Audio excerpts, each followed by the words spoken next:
Ya, selamat malam Pak Zul. Mohon maaf, saya ganggu waktunya. Sehubungan dengan penyelesaian akhir disertasi saya, ada beberapa pertanyaan yang ada kaitannya dengan eh, caregiver yang sedang saat ini mungkin sedang digarap oleh Kemendikbud. Yang pertama, apakah dalam memutuskan sebuah kompetensi dilakukan analisis kebutuhan dunia kerja? Ya, Itu yang pertama. Yang kedua, adakah landasan hukum yang mendukung kebijakan tersebut? ya, ya. Jelas otomatis kalau kita bicara pendidikan itu kan memberikan layanan kepada peserta didik ya supaya mereka tumbuh dan berkembang sesuai dengan potensi mereka agar mereka itu bisa menyelesaikan persoalan dalam hidupnya, bisa hidup di masyarakat sebagai modal bagi dirinya, bangsa dan negara gitu. Nah, kalau itu dasarnya otomatis kita akan melakukan analisis kebutuhan di dunia kerja karena kan anak dipersiapkan untuk di zamannya nanti. Nah, jadi berarti penyiapan anak sekarang ini sebetulnya kalau bahasa saya itu mencoba menarik masa depannya itu ke dunia sekarang. Berarti kita bayangkan di masa depannya itu seperti itu nanti. Kalau dia dibekali kompetensi ini, mungkin tidak dia bisa hidup di zaman itu. Sehingga, nah kekuatan kurikulum itu kan sebetulnya bukan di kontennya, tapi di kemampuan dia beradaptasi dengan kebutuhan anak. Otomatis kan itu dibutuhkan kerja karena sebetulnya pada dasarnya setiap manusia itu tidak ada yang menganggur. Karena setiap manusia itu punya kekuatan masing-masing dan sudah punya ruang masing-masing gitu. Nah, tinggal bagaimana dunia pendidikan bisa membantu anak sehingga potensi unik dan ruangnya itu ditemukan oleh dia sehingga dia bisa menempati ruang itu, artinya dia bisa bekerja.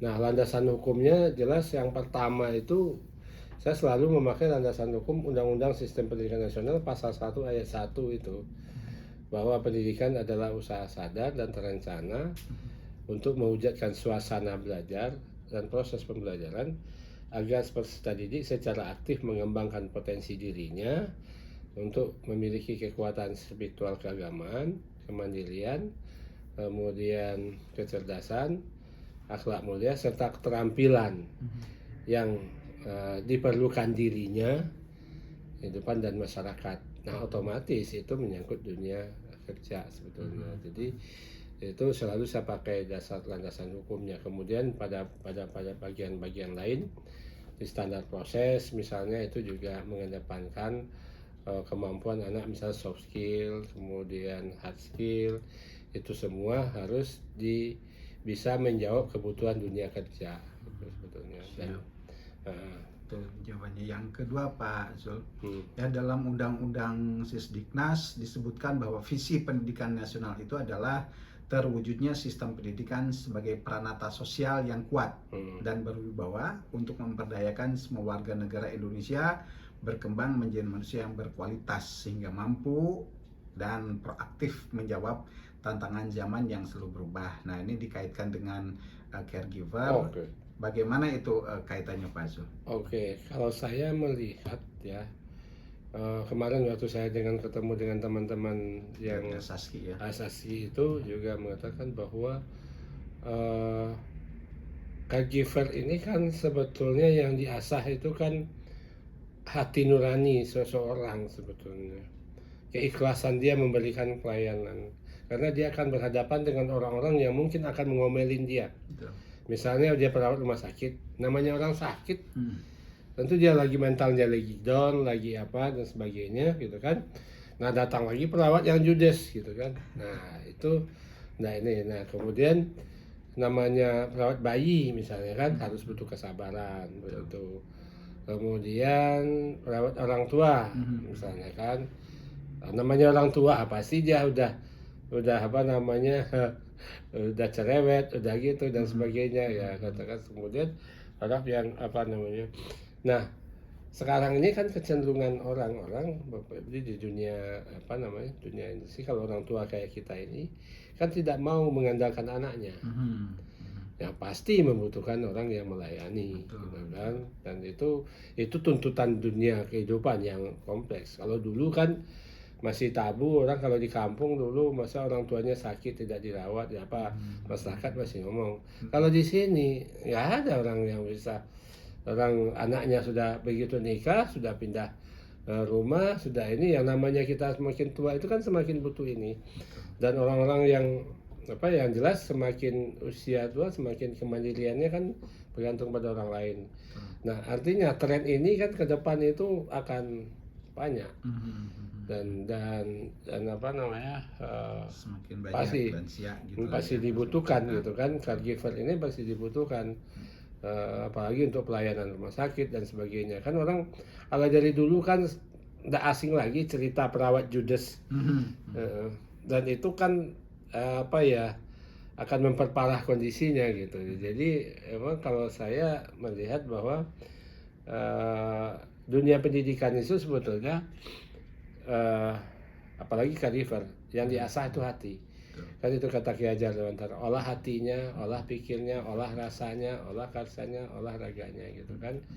Nah jadi kalau ada orang-orang yang memiliki apa sifat-sifat caregiver yang dengan hati nurani, dengan tulus, bayarannya itu tidak ada batasannya itu.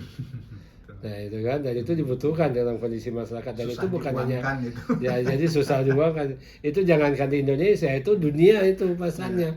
Apalagi kan punya itu juga bisa dimanapun orang pasti butuh, seluruh dunia. Jadi kalau saya lihat caregiver ini lapangan kerjanya itu mendunia, Pak. Tergantung dia mau kemana dia gitu kan, pasti ada. Nah namanya lowongan itu pasti ada, artinya tempat untuk mereka itu pasti ada. Jadi itu, jadi apa namanya ya, sebenarnya itu bahwa pendidikan itu wahana untuk menguatkan potensi-potensi yang kemanusiaan yang ada di dalam diri anak itu, sehingga dia menyadari bahwa dia ada karena orang lain ada. Coba kalau tidak ada orang lain di sekitar kita yang tidak ada memanfaatkan jasa kita dan sebagainya, kita kan tidak dapat penghasilan apa-apa. Nah jadi ini sebetulnya pekerjaan yang sekaligus beramal tapi dibayar. Nah jadi amal yang dibayar kalau ini, kalau saya bahasa lainnya gitu kan. Jadi nah disitulah kalau orang yang bisa caregiver itu ya betul-betul orang yang menyadari bahwa dirinya itu untuk orang lain dan dia bisa memberikan kebaikan pada orang lain. Dan itu sebetulnya profil yang kita harapkan dari lulusan pendidikan. Makanya kemarin ini saya dorong, karena asosiasinya sudah ada, sekarang kembangkan standar kompetensi guru yang itu, jadi standar profesinya. Jadi dia guru sekarang itu, guru yang caregiver ini tidak terpaku ke sertifikasi guru yang biasa, tapi dia punya sertifikasi profesi. Bisa dia ngajar dimanapun di seluruh dunia, gitu kan. Jadi guru dimanapun, sekolah caregiver dimanapun dia bisa, karena dia punya sertifikasi itu, saya bilang. Jadi ini sebuah prospek yang sangat luar biasa menurut saya itu, Pak. Oke, baik Pak Zul. Ini pertanyaan berikutnya ini mengenai misi keempat dari Undang-Undang Sisdiknas, ya, yaitu meningkatkan keprofesionalisan dan akuntabilitas lembaga pendidikan, ya sekarang lembaga pendidikan sebagai pusat pembudayaan ilmu pengetahuan, keterampilan, pengalaman sikap dan nilai berdasarkan standar nasional dan global. Nah, apakah misi tersebut sudah sesuai dengan pembukaan kompetensi kalian atau konsentrasi keahlian caregiver, Pak Zul? Kalau menurut saya lanjutan dari yang tadi sebetulnya, ya kan, bahwa itu kan ada standar nasional dan global. Apakah misi itu sudah sesuai dengan, sangat kalau menurut saya gitu kan, karena kan lembaga pendidikan sebagai pusat pembudayaan ilmu dan pengetahuan dan keterampilan, gitu kan. Nah semua ilmu pengetahuan itu punya nilai-nilai aksiologis, nilai-nilai manfaat, kan. Nah nilai manfaat itu. Nah, kalau kita betul-betul mengajarkan matematika sebetulnya dengan sebenar-benarnya bermanfaat, orang yang menguasai matematika itu mestinya orang yang paling ramah. Paling ramah. Bisa dijelaskan itu kenapa? Nah, kan gitu. Karena selama ini kan orang matematik itu paling kaku ya. Iya. Kan kalau dia menguasai, kalau hafal rumusnya kaku dia. Tapi kalau orang tahu betul hakikat matematika itu orang yang paling humanis, paling ramah, paling ini, dan paling bahagia hidupnya. Kalau dia tahu maknanya, gitu kan. Contoh sederhana saja, kenapa? Kita pelajaran tambah dan kurang itu kan sebetulnya kita hanya tahunya tambah dan kurang. Kita nggak pernah tahu kapan kita menambah, kapan kita mengurang. Kenapa perlu ada tambah itu? Nah, karena kita kekurangan, perlu ditambah.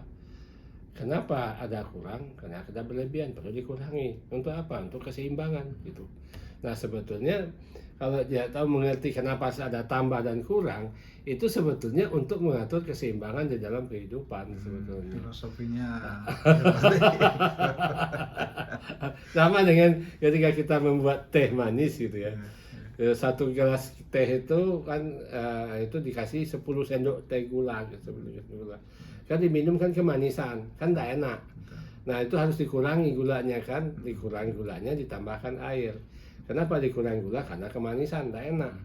Nah, bagaimana caranya menambahnya, menguranginya? Ditambahkan air sehingga kadar gulanya berkurang. Untuk apa? Supaya enak. Nah, artinya pelajaran tambah dan kurang itu sebetulnya untuk keseimbangan, gitu kan. Nah, itu tuh makna itu tuh harus ini, gitu kan. Nah, caranya sederhana aja, misalnya kan kalau anak-anaknya ini contoh kenapa saya bilang bahwa orangnya paling adil, paling jujur, paling humanis, paling itu orang matematik. Karena kan alam ini semuanya ini ada, semua aktivitas di alam ini ada karena keseimbangan. Nah, keseimbangan itu kan sebetulnya matematis konsepnya. Jadi semuanya itu, pesawat itu kenapa bisa terbang? Karena ada dorongan, tenaga, dan apa, semuanya angka semua. Itu kan keseimbangan itu. Nah, artinya orang paham matematika intinya maknanya mestinya dia orang sangat humanis itu tadi. Nah, terus kan perkalian itu kan penjumlahan yang berulang. Pengurangan itu pembagian yang berulang, dan semuanya untuk keseimbangan. Jadi kalau ingin seimbang, hidup seimbang itu bahagia, hidup sejahtera. Nah, kalau kita ingin hidup bahagia dan sejahtera, ya udah lakukan aja dengan sebaik-baiknya, kapan menambah, kapan mengurang. Ya, karena setiap hari pasti kita berhadapan dengan itu. Bangun tidur kita terlambat bangun, berarti kekurangan waktu. Supaya waktu ini terbayar, ditambahkan energi supaya lebih cepat sampai di kantor, pakai lari, pakai apa gitu kan. Jadi semuanya itu ini, nah, itu tuh prinsip sederhananya. Jadi karena matematika itu yang membuat alam ini jadi seimbang, alam ini menjadi harmonis, alam ini menjadi ini. Dan kalau kita tersenyum itu sebetulnya terjadi reaksi apa di sini, itu pun juga perhitungan matematis, berapa persen hormon ini, berapa ini hormon ini, berapa ini hormon, dan semua itu sekali terbentuk konfigurasi dari hormon-hormon itu sekali terbentuk dia tidak akan hilang selamanya. Nah, jadi artinya kalau kita senyum itu berarti ada yang positif di sini, ada itu gitu kan, dan diri kita. Makanya sebetulnya kalau dia menyadari itu, orang matematika itu orang paling humanis. Karena dia tahu sebetulnya kenapa semuanya itu di belakangnya itu gitu kan. Nah, itu kan rumus itu kan simplifikasi dari fenomena yang ada. Nah, kenapa ada yang pemandangan yang indah, kenapa ini semuanya itu frekuensi di belakangnya, itu angka semuanya, harmonisasi di belakangnya, musik yang indah itu angka di belakangnya, warna-warni yang indah itu belakangnya angka, itu perpaduan angka dan semuanya frekuensi semuanya, dan semuanya itu, dan apapun di dunia ini berpola, berpolanya matematika. Jadi sebetulnya kekacauan itu tidak akan pernah terjadi kalau tidak ada keteraturan di baliknya. Itu ada satu filosofis banget. Satu konfigurasi itu. Kekacauan tak akan pernah terjadi kalau tidak ada keteraturan yang mendasari terjadinya kekacauan itu gitu. Jadi tidak ada yang tidak teratur dan berpola di alam ini gitu. Jadi kalau itu, dan semuanya itu basicnya itu matematiknya itu. Jadi artinya itu contohnya. Jadi kalau orang berilmu pengetahuan pasti dia rendah hati, pasti dia humanis, pasti dia peduli sama orang lain. Kalau betul-betul dia berilmu pengetahuan. Karena kan berarti selama ini kita belajar matematika itu bukan belajar ilmu pengetahuan, Pak, tapi belajar teknis perhitung-hitungan, bukan ilmu matematik itu, bukan. Karena itu digunakan untuk menjawab soal ujian, tidak digunakan untuk menjawab persoalan dalam kehidupan. Padahal tujuannya untuk kehidupan, tambah kurang itu untuk keseimbangan gitu kan. Jadi kita gunakan dalam kehidupan. Misalnya belajar urutan bilangan itu berarti disiplin, itu menguatkan disiplin, sehingga pada saat antri orang tidak mau menyalip. Kenapa? Karena nanti kalau disalip berarti menyalahi kaidah itu berarti kita yang akan merasakan kemudaratannya, tidak nyaman. Ya, kalau orang disalib orang tidak nyaman. Nah, kalau kita itu kan jadi kenapa? Karena itu ada aturan ini. Iya. Jadi Pembahasannya sangat filosofis. jadi gitu. Jadi kalau kembali ke sini ya otomatis gitu kan, bahwa sikap dan nilai-nilai berdasarkan standar global itu ya apakah sudah sesuai? Menurut saya sangat sesuai. Sangat itu, karena itu memang. Nah sekarang pertanyaannya, apakah yang membuat program caregiver itu sepenuhnya memahami itu? Sehingga kalau iya, mestinya guru matematikanya membahasnya seperti itu. Iya. Siap.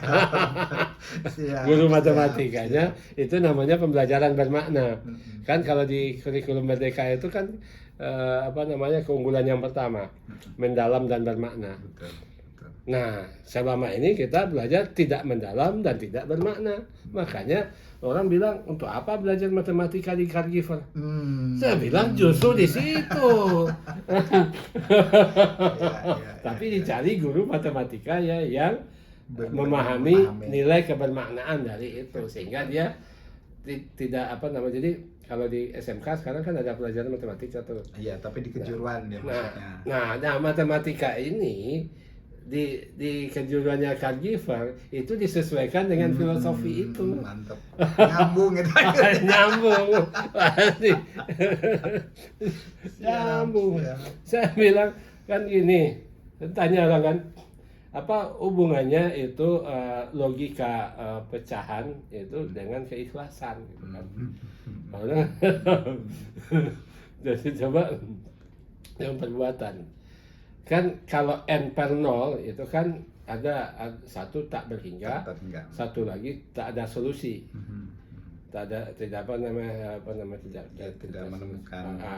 Nah kita coba lihat, 0 itu kan bukan tidak ada, 0 itu kan penyeimbang, titik besar kan, 0 itu tidak ke atas, tidak positif, tidak negatif, tidak ke atas, tidak ke bawah, tidak ke kanan, tidak ke kiri, dia di tengah-tengah. Kalau tertekan namanya itu enggak ada pamrih, enggak ada ini semua kan semuanya keikhlasan.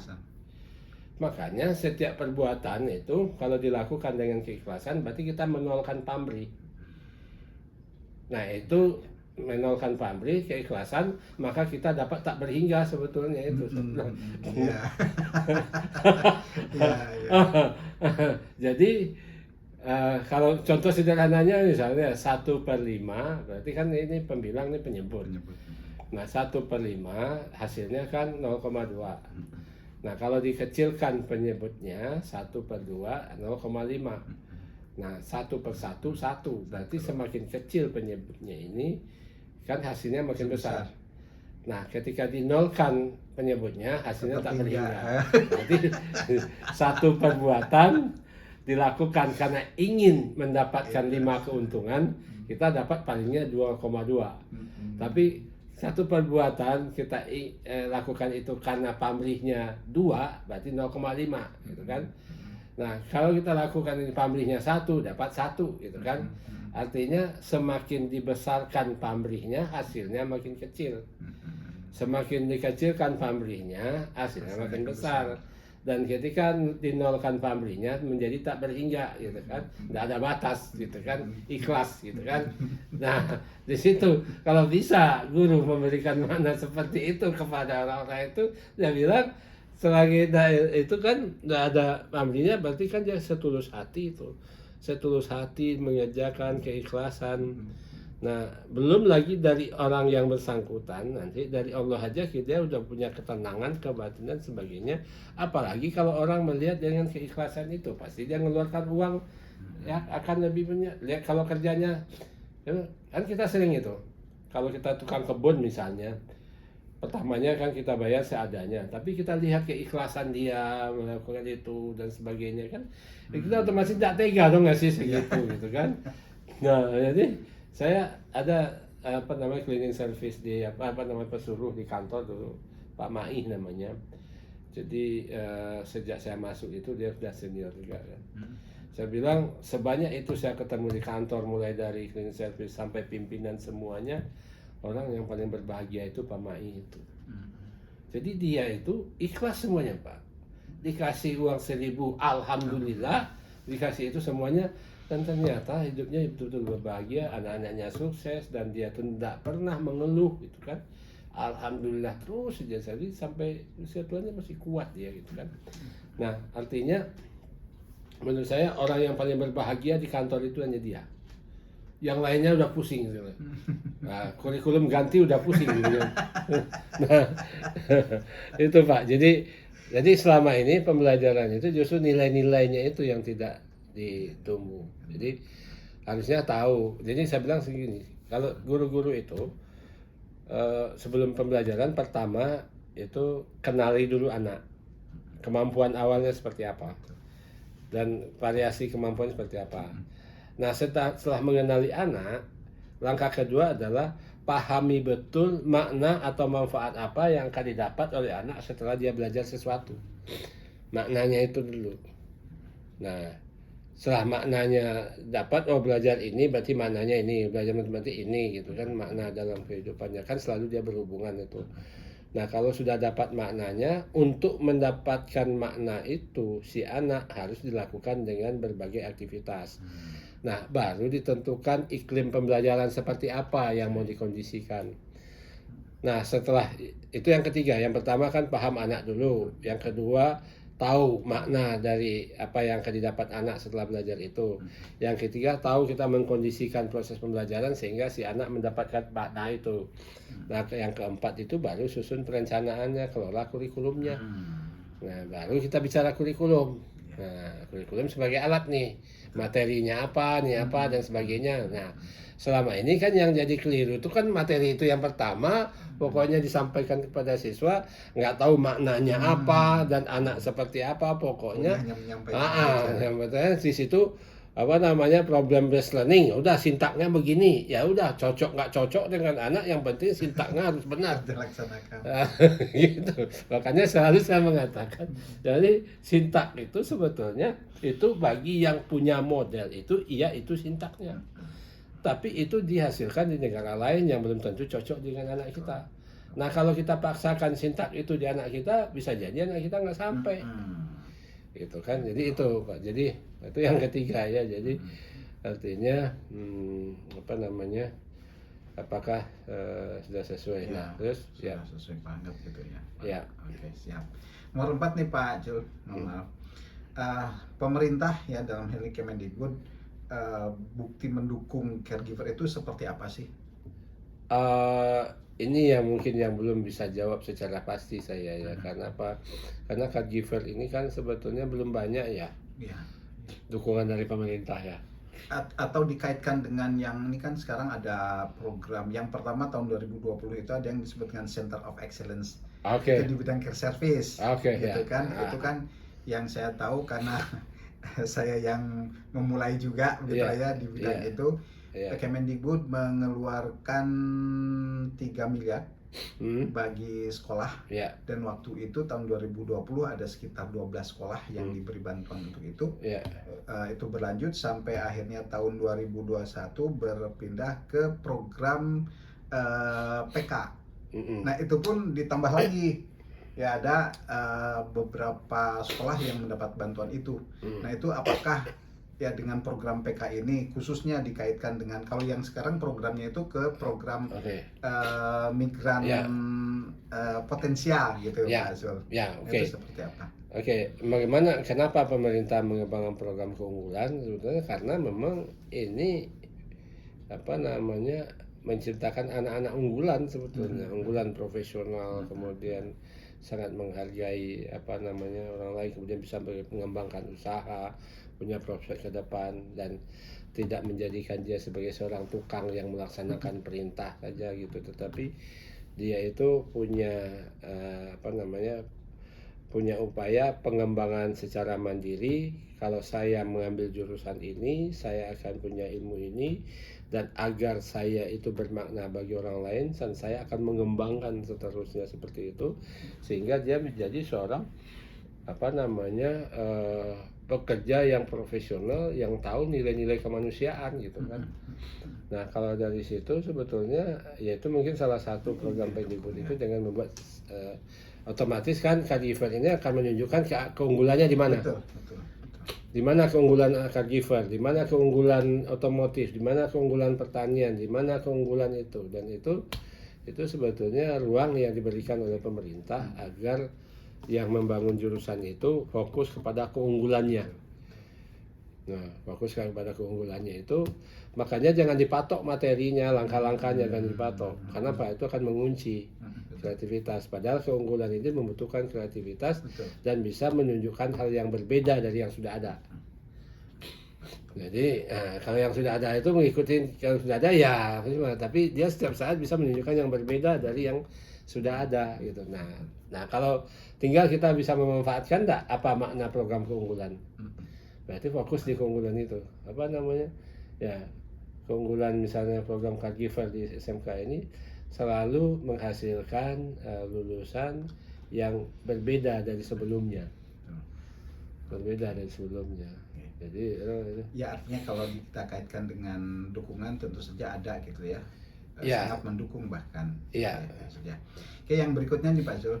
Tujuan pendidikan secara umum adalah berkembangnya potensi yang tadi Pak Zul ceritakan ya. Peserta didik agar menjadi manusia yang beriman, bertakwa kepada Tuhan Yang Maha Esa, berakhlak mulia, sehat, berilmu, cakap, kreatif, mandiri, dan menjadi warga negara yang demokratis serta bertanggung jawab. Nah, itu ada dalam bab 2 pasal 3 Sisdiknas. Nah, apakah tujuan ini selaras dengan pembukaan konsentrasi keahlian caregiver Pak Zul? Kalau saya bilang malah ini caregiver banget.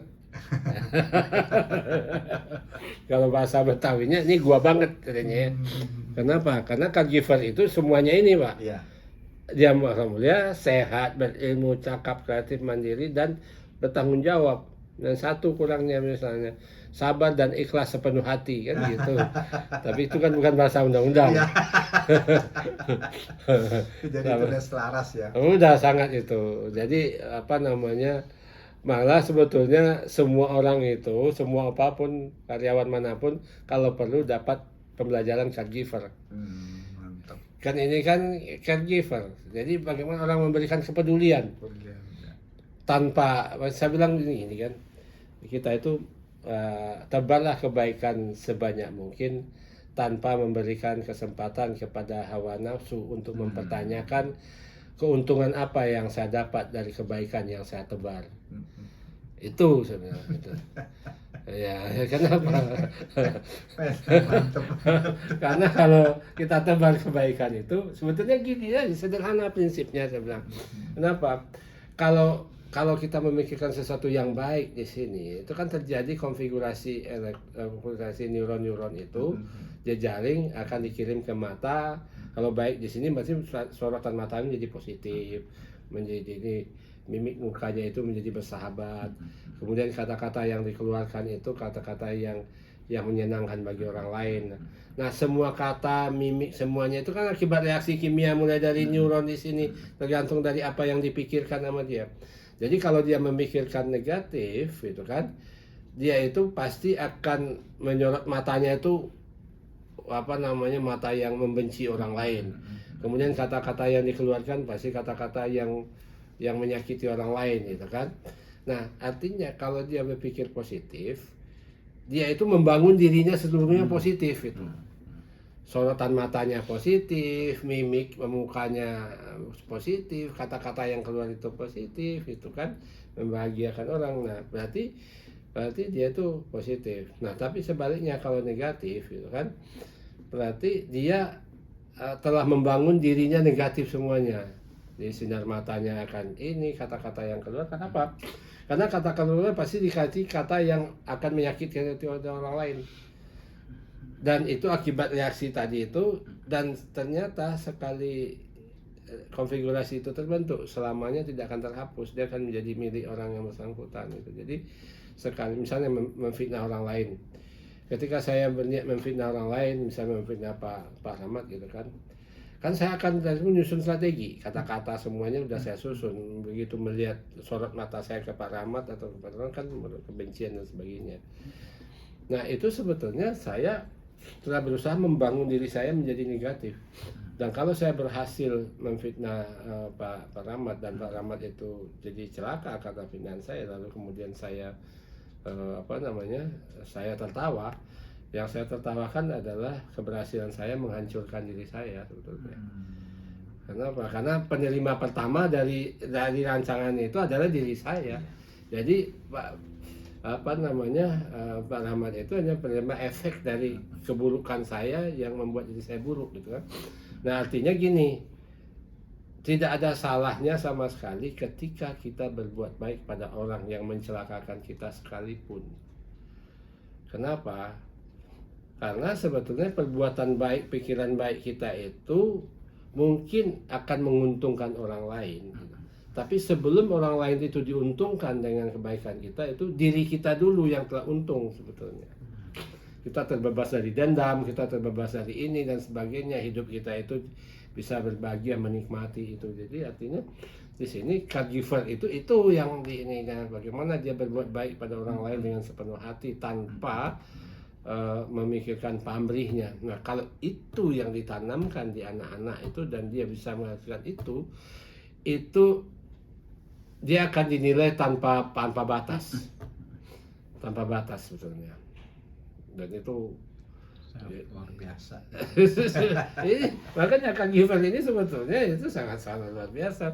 Makanya begitu kemarin 1-2 jam kan sampai tengah malam itu di sana, kira-kira gimana Bapak Ibu? Wah, semangat Pak, semangat gitu. Karena apa? Karena sebetulnya semakin kita melakukan itu sepenuh hati dan orang merasakan, kan orang bisa merasakan dari sorotan mata kita, dari perkataan kita, dari orang yang serius sungguh-sungguh dengan orang yang sekedar melaksanakan tugas saja kita nggak tahu. Dan itu kita udah mikir, udahlah besok nggak usah dipakai lagi ya, atau bayar seadanya gitu. Tapi kalau orang itu tulus, orang itu nggak dan sebagainya, mau dikasih segini ya nggak enak, tambah lagi gitu. Jadi sebetulnya yang menggaji kita itu diri kita sendiri. Ya, jadi untuk itu saya bilang seringkali kita tidak berpikir 2 kali untuk memfitnah orang lain, karena menurut kita orang itu yang celaka, padahal kita yang celaka.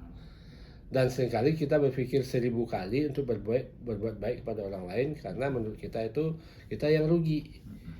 Saya bilang, katakanlah kita berdisiplin dengan baik dengan sekolah, kemudian yang untung kepala sekolah. Kenapa? Karena dia yang dapat nama. Oke lah seperti itu, untung kepala sekolah. Tapi sebelum kepala sekolah itu diuntungkan oleh kebaikan kita, itu diri kita dulu yang menjadi baik gitu. Itu sebetulnya kita udah menerima lebih dulu daripada kepala sekolah yang diuntungkan sebetulnya. Untuk apa? Udahlah. Masa kadang-kadang kita gara-gara kepala sekolah kurang perhatian, kemudian kita nggak rajin, saya bilang itu kenapa? Jadi kan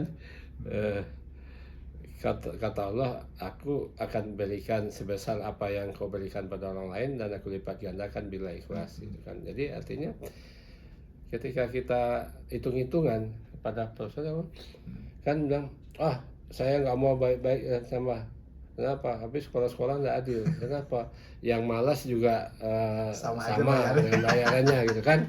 Nah, coba saya pikirkan sekarang gini, dia jadi guru, waktu dia melamar jadi guru dia tahu gaji guru itu sekian dan dia tahu tanggung jawab seorang gaji guru, iya, dan dia sudah menekan, sudah bikin perjanjian. Kalau di pegawai negeri itu sudah apa namanya itu kan menandatangani Pak, eh, janji, Fakta integritas gitu, fakta Pak, ya. integritas, janji kan, janji kita bersedia dan itu dan sebagainya kan. Nah, kalau kita bekerja rajin berarti kita kan tidak mengingkari janji kita. Nah, sementara orang yang bekerja itu malas, itu mengingkari janjinya enggak? Iya. Nah, apa hukumnya orang mengingkari janji? Kalau kita misalnya orang beragama, siapa yang celaka? Orang lain atau dirinya? Dirinya. Nah, apa ruginya kita memenuhi janji kita? Nah, di samping kita akan mendapatkan keberkahan, kemudian kita juga akan mendapatkan empati dari orang lain. Nah, kalau kita mengingkari janji, di samping kita tidak berkat, jadi kalau saya contohnya gini kan, kalau kenapa ibu menjadi tidak habis itu tidak rajin juga dia dapat gaji sama. Nah sekarang ibu rajin itu melanggar sumpah enggak. Orang melanggar sumpah itu baik enggak? Baik. Mereka itu malas melanggar sumpah enggak? Iya. Melanggar sumpah itu jelek enggak? Jelek. Apa? Orang melanggar sumpah itu rezekinya tidak berkah. Orang yang sumpahnya tidak diingkari, rezekinya berkah. Nah, apa yang kita cari dalam kehidupan ini kalau bukan keberkahan? Kan? Jadi artinya itu. Jadi di caregiver itu Pak. Jadi orang dikuatkan untuk melakukan sesuatu sepenuh hati karena dia caregiver. Jadi memberikan kepedulian kalau bahasa terjemahan langsungnya. Jadi ini semua gitu Pak. Baik, terima kasih Pak Jul. Ini pertanyaan berikutnya Pak Jul. Apakah sih sebenarnya sasaran pendidikan caregiver gitulah ya? Apakah ada di Kemendikbudristek payung hukum yang menguatkan penyelenggaraan kakak caregiver ini Pak? Saya belum tahu persis ya, mungkin Pak Rahmat yang tahu persis payung hukum yang tapi payung hukum yang jelas itu tuh tadi yang di atas undang-undang itu tadi itu udah payung hukum secara keseluruhan itu yang tidak khusus ya itu. Siap.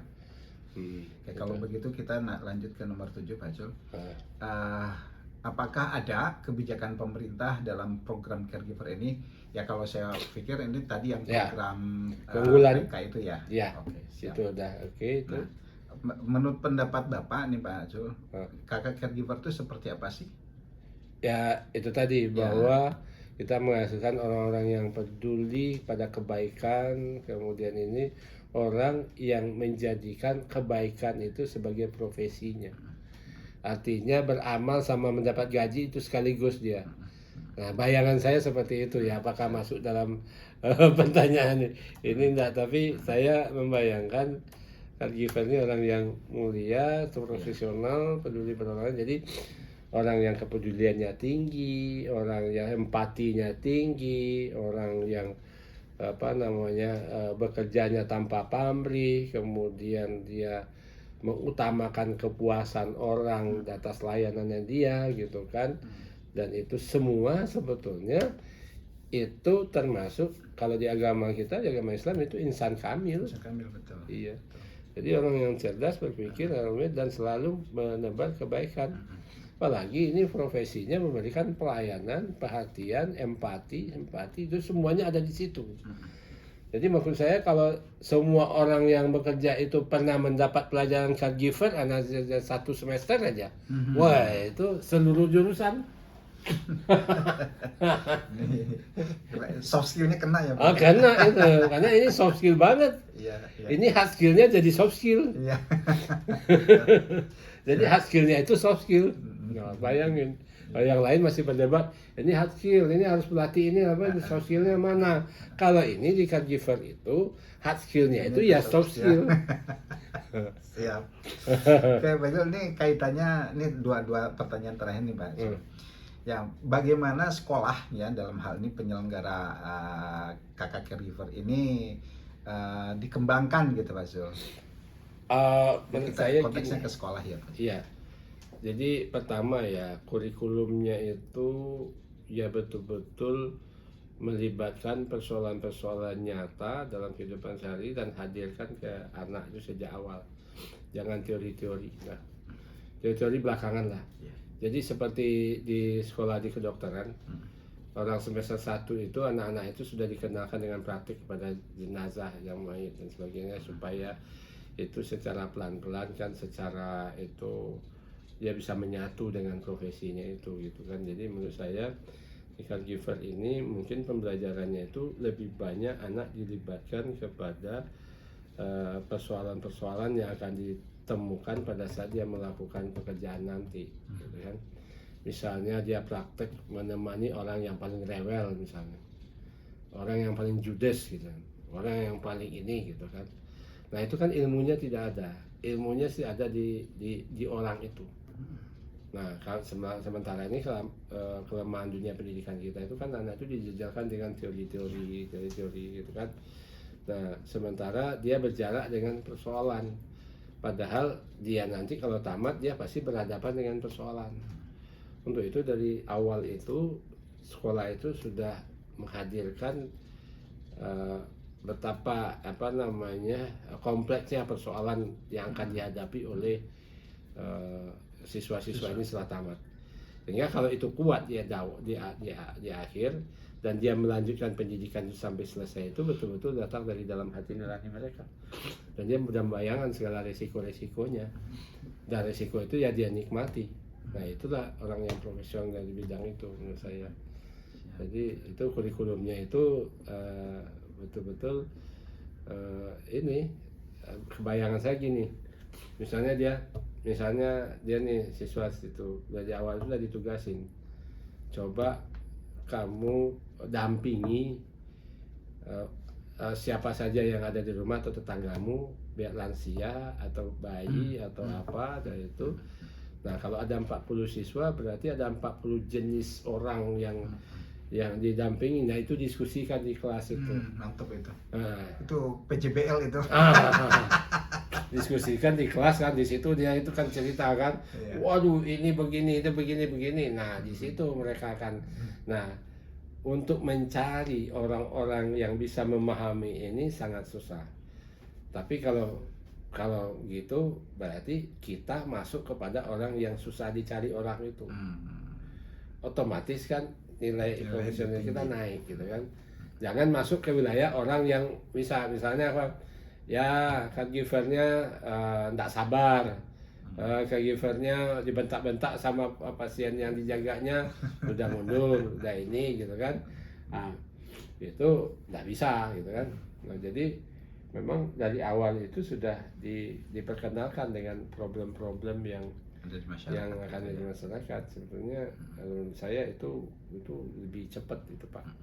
Nah nanti baru teori-teori di belakangan perkenalkan. Nah ya kalau begitu dia sendiri bisa menemukan strategi sendiri, teori sendiri gitu, gimana cara menghadapi orang itu, dan udah terbiasa seperti itu. Nanti dia tamat, dia tidak kaget. Selama ini kan dunia pendidikan kaget masuk ke dunia usaha kan gitu. Selama sekolah dikasih teori, semua harus begini, teori gitu kan. Tapi tidak diperkenalkan dengan ini. Makanya kalau di sambut-sambutan kan saya kadang-kadang agak cerewet juga gitu, bahwa jangan terlalu fokus kepada materinya, teorinya. Fokus kepada anaknya gitu kan, problemnya, dan hadirkan persoalan-persoalan nyata dalam kehidupan sehari-hari dan proses belajar. Misalnya kalau mesin otomotif, jangan bercerita dulu kecanggihan mesinnya begini cara kerjanya, bawa dulu ke mesin yang rusak, suruh dia ini dulu benerin gitu. Gimana gitu kan, korban dulu satu mobil jadi dirusak ininya gitu kan, nah suruh dia benerin gitu kan. Jadi belajar mengatasi masalah gitu. Sebetulnya kan kekuatan untuk mengatasi masalah itu ada dalam dirinya. Betul. Cuman belum digunakan, dan dia akan menjadi bagus kalau dia digunakan. Betul kan? Saya bilang ini ke teman-teman guru itu kan, kalau ada orang binaragawan itu ototnya jadi gede gini, itu kan bukan tempelan. tapi kan karena digunakan, dilatih Ya, gitu kan. dilatih. Nah begitu juga saraf-saraf otak kita, dia akan menjadi besar kalau kita sering Dilatih. gunakan berarti. Gunakan terus. Nah makanya problem solver, inquiry segala macam ini digunakan. Jangan terlalu banyak digunakan untuk menerima terus seperti selang-selang banyak itu. Nah dia akan jadi pasif. Situ, ya. Tapi karena untuk menjadi orang yang baik, untuk nambah ilmu, orang-orang cerdas, orang apa, kekuatannya sudah ada di dalam dirinya ketika ditakdirkan lahir sebagai manusia. Ya. Tinggal dikeluarkan gitu, tinggal digunakan.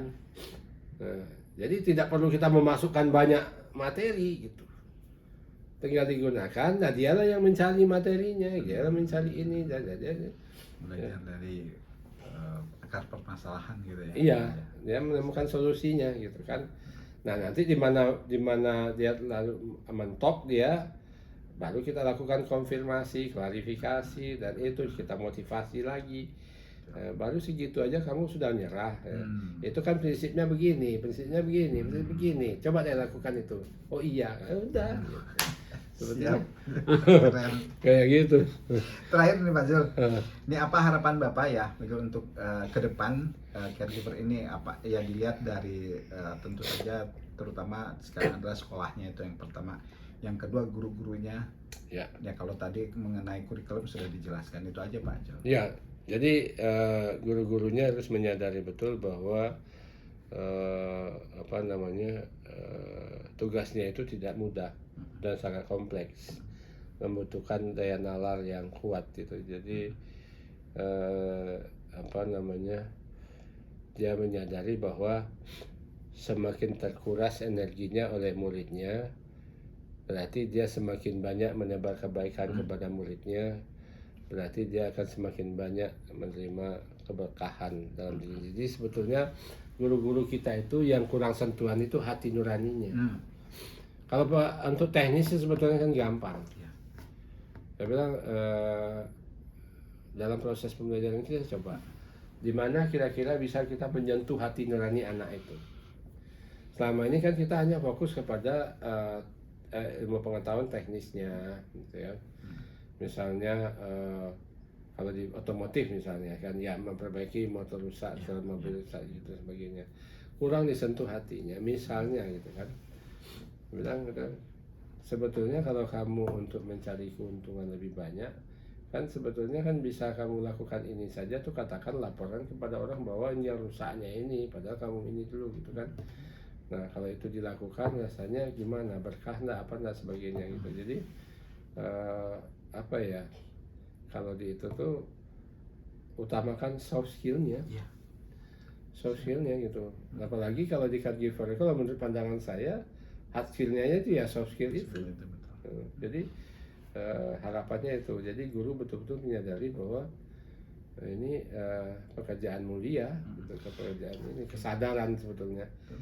Kan kembali lagi kalau pasal 1 ayat 1 itu pendidikan adalah usaha sadar dan terencana. Jadi kesadaran bahwa dia akan menghasilkan produknya itu manusia yang berperilaku begini, sehingga untuk bisa menghasilkan manusia yang berperilaku seperti ini, dia juga harus menunjukkan itu. Jangan ada guru caregiver itu suka marah-marah, nggak sabar, nah ini yang nggak bisa. Itu.